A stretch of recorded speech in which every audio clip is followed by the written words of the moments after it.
Welcome everyone to our April module for our hospital stewardship labs. My name is Iueh, and I'm here with my colleague, Pedja Stojicic. Today we have a special presentation by Monica Giannone from the Harvard Kennedy School Negotiation Project. Monica is a trainer, consultant, and mediator specializing in negotiation, coalition management, and multi-stakeholder disputes. She works with foundations, NGOs, and government organizations, and is also an adjunct lecturer at Babson College.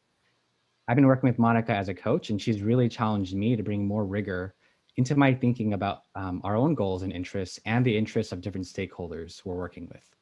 Thanks for joining us, Monica. Thanks so much for having me. I'm glad to be here with you today. Great. Well, before I frame the context and we dive into your content, I'd love to first ask you, what is it about your life experiences and journey that led you to have a passion and a heart for negotiations? Great, thanks.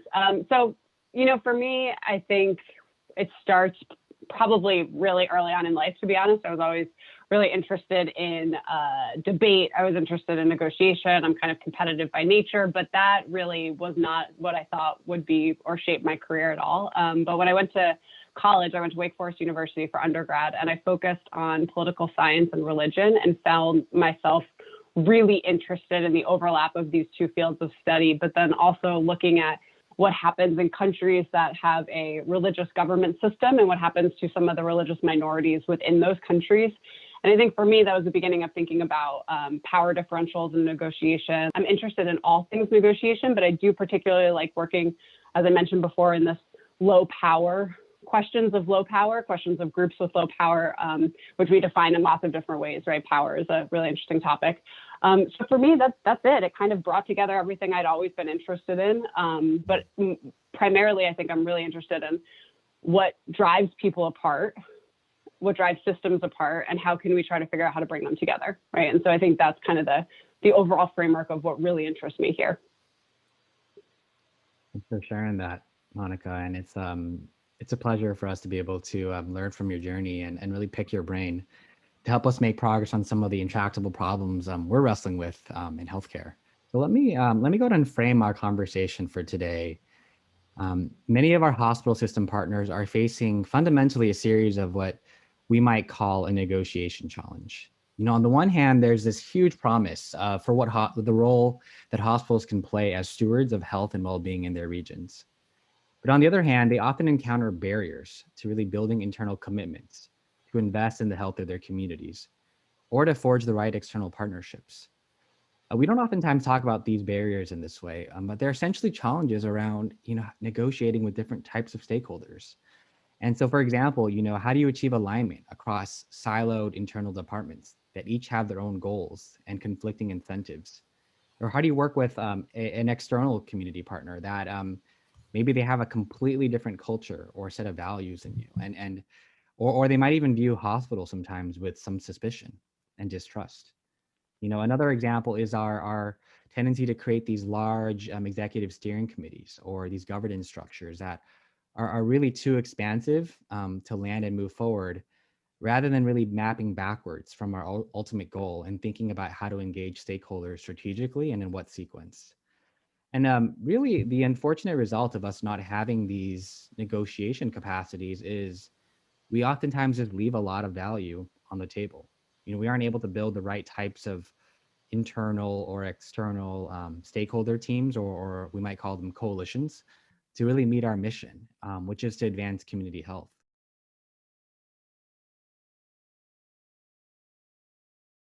So Monica, what are some of the key negotiation concepts and skills that are important for hospital stewards to really build their capacities? So I'm going to tackle these in order. First is BATNA, right? Second is interest. Third is options. Four is stakeholders. I'm going to walk through all of these in detail. We'll have a little bit of an interactive conversation. I am definitely going to bring in Pedja and Iueh to help me with understanding and explaining some of these concepts.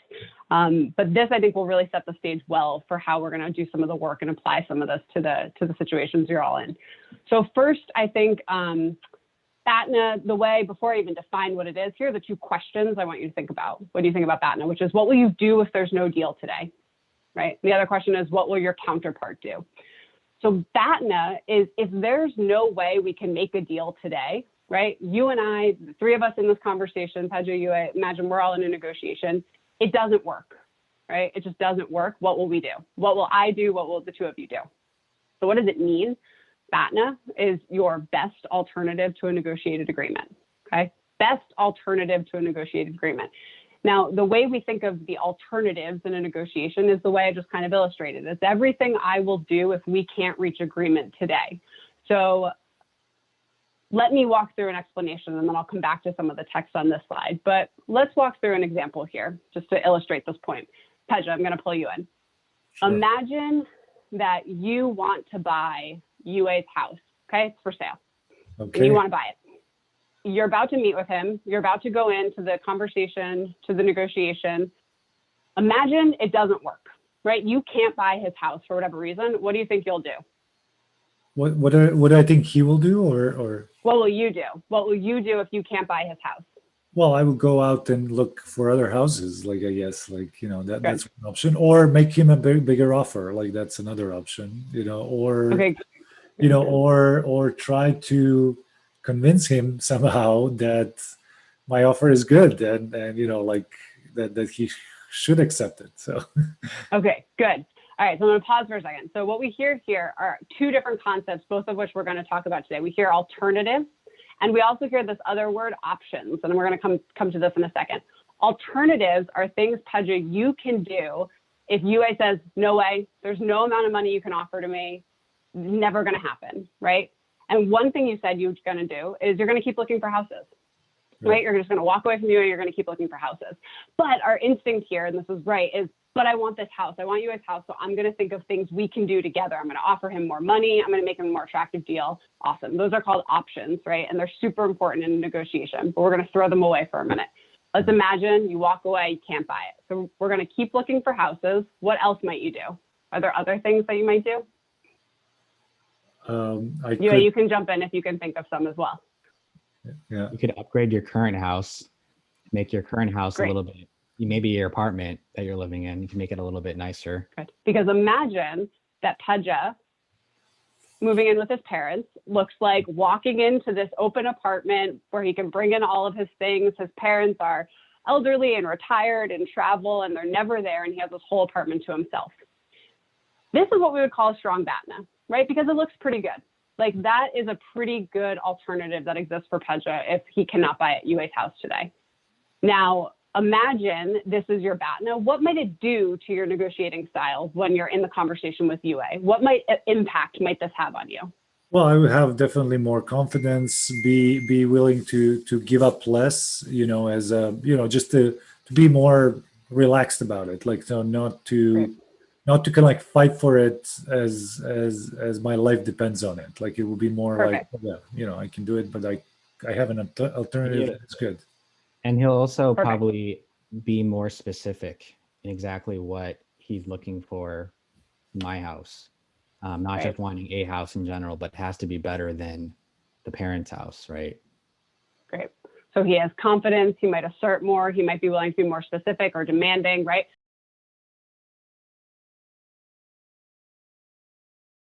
So the next concept here, which we just talked about, and again, I'll start with these two questions that I'm going to put up front. What do you and your counterparts really care about, right? Another way of asking this is, what do you want, but why do you want it, right? This what do you want is actually a throwaway. I don't really care about that much. I care about why you want it, right? What you really, really care about. So to define this, like I just said, interests are what parties really care about, desires, concerns, motivations. It's the underlying factors that are motivating the party here. I'm going to again tell a story and then I'll come back to this. We think about, as a setup here, the difference between positions and interests in a negotiation. A position is what I want. It's my demand I'm making, right? And this is distinct from the interest, the underlying reason why I'm asking for that demand or position. So here, this is a simple story. Some of you might be very familiar with it, but imagine you have two sisters who are fighting over one orange, okay? Fighting over the orange, the mom comes in the room and mom sees the sisters fighting. What does she do? Pedja, what do you think she does? Well, she can split the orange. Great. Mom sees this problem. She cuts the orange in half, right? gives half to sister one, half to sister two. We also sometimes have creative, answers. The mom should just eat the orange. The mom should just take the orange away, stop the fighting, right? That was the second, now I reflected on my parenting experience. I tell you, take the orange out of the, the equation. Yeah. There's no orange, no fight. Eat it. Yeah. Right. But probably the mom will just split the orange in half, right? And give half to sister one, half to sister two. Sister one takes her half of the orange, peels the outside, throws away the outside, and eats the inside, right? Sister two zests the outside of the orange, grates the outside, throws away the inside, and then bakes a cake, okay? So sister one eats the inside, throws away the outside. Sister two throws away the inside, uses the outside to bake a cake. What's the obvious problem with the story, right? What happened here? They didn't get to why. Like the one needed orange for the peeling for the cake, the other one wanted the inside. Right. So if they talked about the why, they would probably be happy in a second.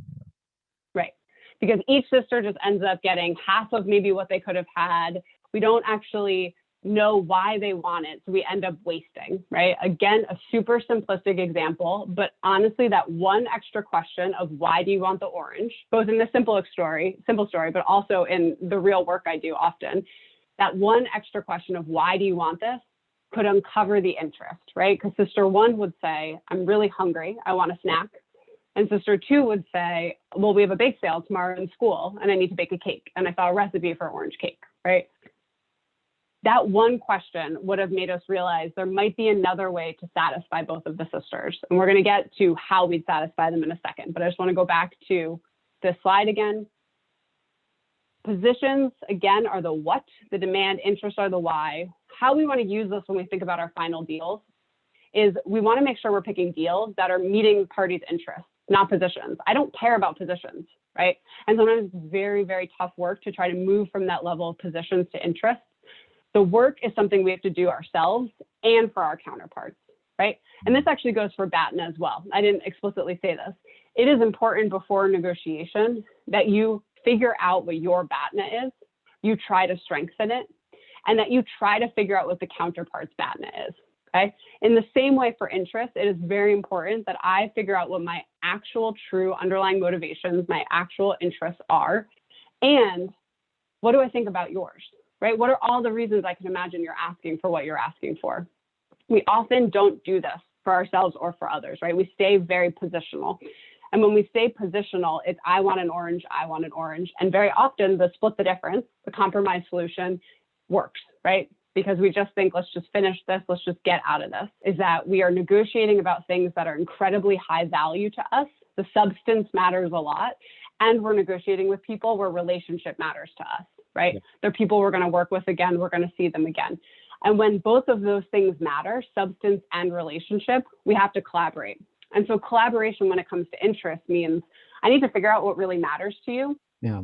And I want to just pick up on a particular challenge that I know that hospitals engage with sometimes, which is sometimes we're afraid to really get beneath the positions, especially with community stakeholders. We're afraid to listen because it might generate an expectation that we need to deliver on that position. We're so used to delivering on outcomes because most of our world is working with patients and we have to deliver.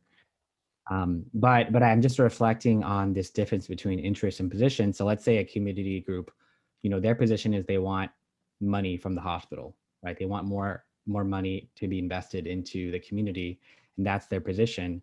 Well, their interest might really be around jobs or around sourcing from local businesses, but you can never really. And honestly, and then that's what maybe a hospital can do because they have a capital project happening, or they have, they're renegotiating some of their procurement contracts. But a lot of hospitals and a lot of communities don't get there because there's this kind of fear around touching on the position a little bit and getting deeper into the interests. And I'm just curious, why do you think? Yeah, well, what's at the bottom of that, and how do we move beyond this kind of fear of engaging? Because it's not just a matter of the skill set of identifying interest. There's a little bit of courage, I think, involved, or a posture that's involved. Well, I think, and often when people or organizations have a culture around fear, the way you're capturing it here around this type of dialogue, I think there's a variety of reasons for it. I think one is collaboration, which is what we're talking about here, moving from positions to interests. It takes time. Like, it is not something you can do quickly. You have to really engage and ask the right questions and also be willing to share your own interests, right? And so I think you have to have done this work yourself in order for it to be reciprocal and for the other people you're engaging with to feel like this is a process they want to be a part of. So one, it's time and skill related there. Another thing is people, I think, need some thinking and coaching around the difference between acknowledging and agreeing. And this fear sometimes presents itself where if you're giving someone the space to express themselves, we sometimes get nervous that it means we then have to do something with it. And I think that's all in framing, and that's all in how we are responding to what we're hearing. And I think those are things that can be strategized, right? Anecdotally, and the research suggests that there is no danger in any negotiation scenario in sharing your interests.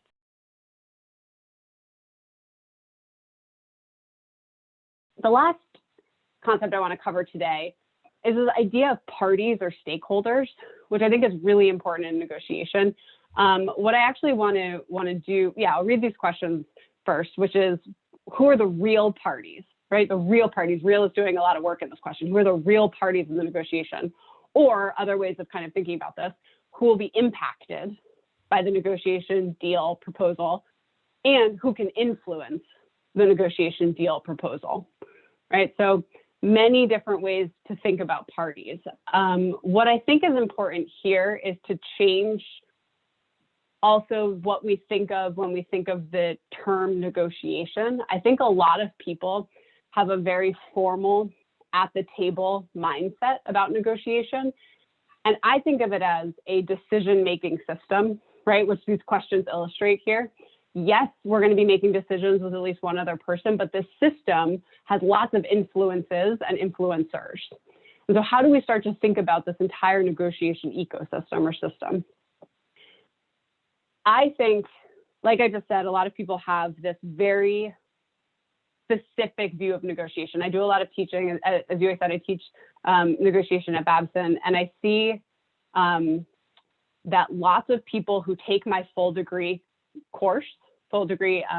program course, I have them fill out a survey before the class begins. And I say, tell me about a negotiation that you've been a part of recently, and tell me about your strengths and weaknesses in negotiation.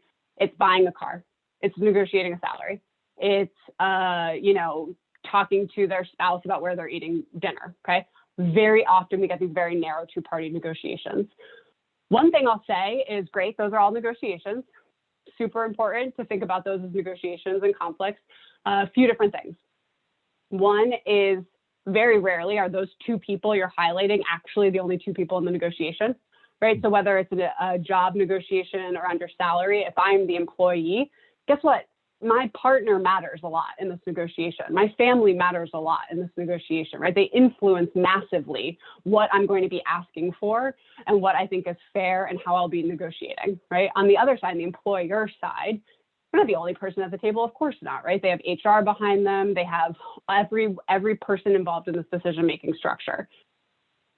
This is a fun way to see two-party negotiations, right? Because it opens the door very quickly. We can all see for leverage, right? For influences, we have to suddenly think about different interests of different parties. It gets complicated very quickly. Some people, when they come into my degree program classes, but many fewer, talk about multi-party negotiations. I think the most clear example of a multi-party negotiation is working on a team, right? Like sitting around a table with 6 people and having to make a decision about who's doing what. That is a multi-party negotiation. You should be thinking about the interests of these people, right? You should be thinking about all of these skills of negotiation when you get into that multi-party negotiation. But again, still often people will just illustrate the 6 people around that table. And so what I want to blow up here a little bit is the thinking that that's ever really as simple as it will be, right? Because there's this thing, and there's a lot of different ways we could explain the idea of back tables or constituent groups or influences. But I think one of the simplest ways is Robert Putnam, who worked in international relations, came up with the theory of 2-level games. And a 2-level game, right, means that there's two games going on at once, right?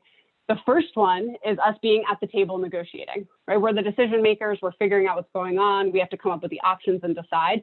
But the level 2 game is what's going on behind the scenes, when I have to go back to my constituents or my ratifiers and talk to them about what happened, right? Make sure they're on board, make sure I didn't lose my coalition. What we realize if we kind of combine all of the thinking here together is negotiations are incredibly complex, right? But if you're trying to get something done that's big, this is the way to think about the negotiation you're in. And what we just talked about with BATNA and interest, that work has to be done with everyone you'd map into that system, everyone you'd map into that conflict system. I want to know, what do their lives look like if there's no deal today? That's the BATNA question, right? What do they want? Why do I want it? Why do they want it? That's the interest question. So once we kind of have pulled together all of this thinking, I'm a very visual person, right? I want to put it in a map. I want to put this in a way that we can start to think about, how do we move a very complicated negotiation? How do we get to yes when the people involved in the getting to yes are in the dozens, or in the organizations, right? In the citizen groups and community groups and all of these different players, how do we do it? So one thing we can end up doing is drawing this in a map, right? So I'm going to walk through how we might do this with stakeholders. So again, I already talked about BATNA and interest. Power we could think about in lots of different ways. Who influences who influences others, who influences them, and I want to map it. So here is a tool that someone I work with at the Kennedy School uses all the time, that now I use in a lot of the work, and we will do this work together when we're together in a few weeks. This is mapping a negotiation. What are we doing here? Well, this is one visual representation that might not work for everyone, especially if you're not a visual person, but this is my system, right? I'm just one little circle in the system. Everyone else, depending on how big they are, small they are, shows their absolute power, right? And power we can define in lots of ways. We have arrows pointing to and from different parties, which show directions of influence, okay? We have thicker lines and thinner lines that might show how much influence they have over others. And this map, which looks complex at first, if you're familiar with the ecosystem, which all of you are familiar with the ecosystems in which you live, you suddenly start to see, there's where I'm weak, right? There's how I can group things and think about leverage. There's how I can think about a coalition. There's how I can think about someone who is super impacted by this thing we're talking about that I've never really thought about bringing to the table. Yeah, no, thanks for sharing that, Monica. This concept about stakeholder mapping, I think, is really powerful and relevant for hospital stewards. If you go back to the last slide on the two-party negotiation, I think all of the hospital stewards watching this in our labs are familiar with this tension, right? In which they go out there, maybe they meet a community external stakeholder, and they come to some type of agreement, and they all sigh with the relief. But then they all realize that they suddenly have to go back and sell it internally through their compliance, through their finance, which is an even harder, more rigorous work sometimes. And so it's the relief is not over. And I think they've all experienced this disorientation of like going back and forth, and sometimes don't really have the patience, honestly. So they end up just saying, well, I don't, we can't even engage in these community partnerships because there's just so many people who don't understand or who are not on board with this. And so I just wanted to reflect, that's a very important concept. And then another thing that I just wanted to react to is just a lot of times the way that we deal with complexity is particularly because we don't really know when we're talking about advancing health, we don't really know sort of what we should do or where the problem or the responsibility lies. And so what we end up doing a lot of times, which is very natural, is we want to create a group of very senior executives, or we want to create a really large advisory council where we just have different people from the community and different stakeholders. And I think what we are missing is this very rigorous approach to stakeholder mapping that you're pointing on the next slide. That's really about what is the actual ultimate goal, and how do we map backwards around and be more targeted and strategic? And I don't know, why do you think it is that we get stuck with not doing this, and why we just want to kind of create the council or the group? Yeah, I think, there's a lot of speculating I could do here, so it might be off. But the one thing that strikes me, I think, about some of these hospital systems is, or very mission-driven organizations, is you're sometimes working towards some sort of mission, right? But it's not really concrete. There's not really that yesable proposition, right? And so I think trying as much as you can to think about picture, right? Close your eyes and think, this thing I think I'm working on right now, if it actually happened, what would be the final step of the room of people that say yes to it? That when would I know I'm successful? What would that look like, that moment? And trying to map backwards from that moment, right? Because it is hard when it's just well, we want to increase access to X in the community. It's hard to create a stakeholder map around. You could try it, right? We could work on it, but it's much easier if you say, no, this is my ambition, this is our goal, this is our proposal, this is the specific thing we're hoping to advance, and these are the final decision makers. Then I say, great, we can easily map that, right? We can map where we're going, we can map everyone who's influenced, we can map backwards from that point. But the fluffier that point is, the harder it gets to do, right? And so I think some of the tension I'm hearing in your question is, we are mission driven, we are vision focused. How does that translate onto here? And I would say we can, but let's try to narrow what we're trying to work on here. What is the thing, right? What is the deal? What is the proposal? What is the plan? Few points here I think that I'm making. One is sequence is important. Don't take for granted the importance of having an internal coalition that's really strong, and don't fall into the trap of seeing people as blocks, right? One thing that's a problem with the example I'm giving here, this is a problem, so I should say up front, is it's looking at organizations, not individuals, right? This isn't actually how I do this work. This is a hypothetical example. We'd have individuals on this map, right? Because I think they're super important to understand how individuals operate within a system. I was doing work actually earlier today on a humanitarian negotiation where what we're coming to in this failed negotiation that they've been working on for a while is internal team alignment was not there. So they thought it was there. It was an assumption that they were on the same page, and it came out finally we're 20 hours of interviews into figuring out what's wrong in this negotiation, and it's internal team alignment. It has nothing to do with the power of their counterparts, which is what they thought it was, right? Power shifts externally. It's internal team alignment. So don't undervalue how important that is, and to see individuals as individuals, right? We're not all just representatives of our team or systems.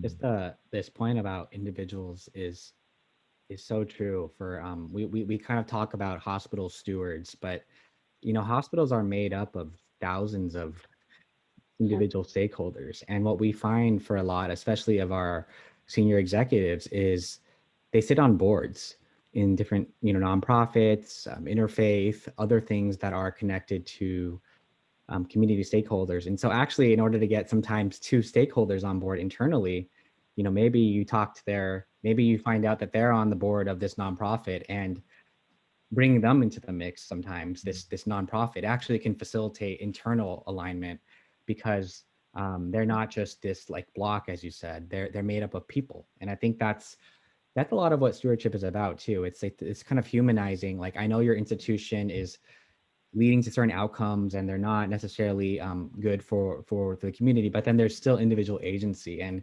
individuals have these connections or are influenced by a much wider swath than just their professional kind of departments, right? And I think that's where this stuff can get kind of fun and interesting.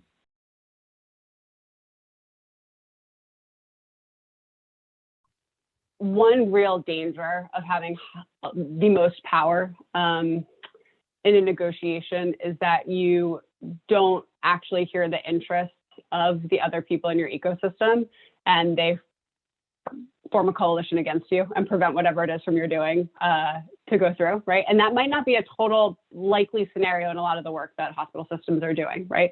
But it happens frequently. It happens. I work a lot with governments, with a lot of mayors, and the amount of times the mayors had the power to do what they're doing, and then the coalition of citizen groups, of teachers, of small businesses, this unlikely assortment of groups comes together and blocks it. It happens all the time, right? So there's one real risk of alienating low power individuals or organizations, and having low power individuals and organizations form a coalition, right? that's a real negotiation risk that is always on the table for individuals or organizations with high power, right? Because it's so easy for a high power individual or organization to steamroll others and have that have negative consequences in a variety of ways, whether it blows up the actual deal, whether it goes to deal sustainability, right? So there's lots of ways that you actually, it is a trap to think too much of your high power. So that always stays with me, that example and her experience there. And the last thing I would say about it, which is some of the work I do with high power groups and organizations, is, you know, when you get trained as a mediator, one of the first things they tell you is, if you see the solution for the parties and you give it to them before they're ready or before they've gotten there themselves, the likelihood that they reject it is really high. And this strategy is actually very true in negotiation as well, which is a lot of high power individuals and organizations just make decisions unilaterally for other parties. And overwhelmingly, the chance that other parties reject that is just higher, right? If they're not a part of the process. And that process we're talking about is that collaboration process. It's that digging into interests. It's to making them see that if you're doing something that's different than that positional demand, it's still meeting their interests, but you can't just tell them that, right? It has to be a process that they are understanding and realizing this. So I think that's one of the key things here, is that for long-term relationships, for deal sustainability, for buy-in, and for creating the ability to do things like this more and more in the future, true collaboration is the best approach, period, right? And that, to the point that Ambassador Sherman makes, you got to get aside of your high power status to do that, right? It's important, it's at the table, we can figure out ways to talk about it and deal with it. Of course, we shouldn't pretend it doesn't exist, but you need to collaborate, you need to work with others. Yeah, and the other really fascinating insight I'm hearing you say is that interest is not just about, you know, I want to bake a cake or I want to do this. Interest can also be about something more deeper and core about, like, I want to have autonomy. I want to be involved. I want to have agency. It's not just like I wanted to bake the cake or I wanted to do this with the orange. And there's something deeper there if you want to preserve the relationship, it seems like. Yeah. All right. Well, this has been a really fascinating conversation, Monica. We so appreciate your time and we look forward to seeing you in the labs. Yeah. Thank you. Great. Thanks so much.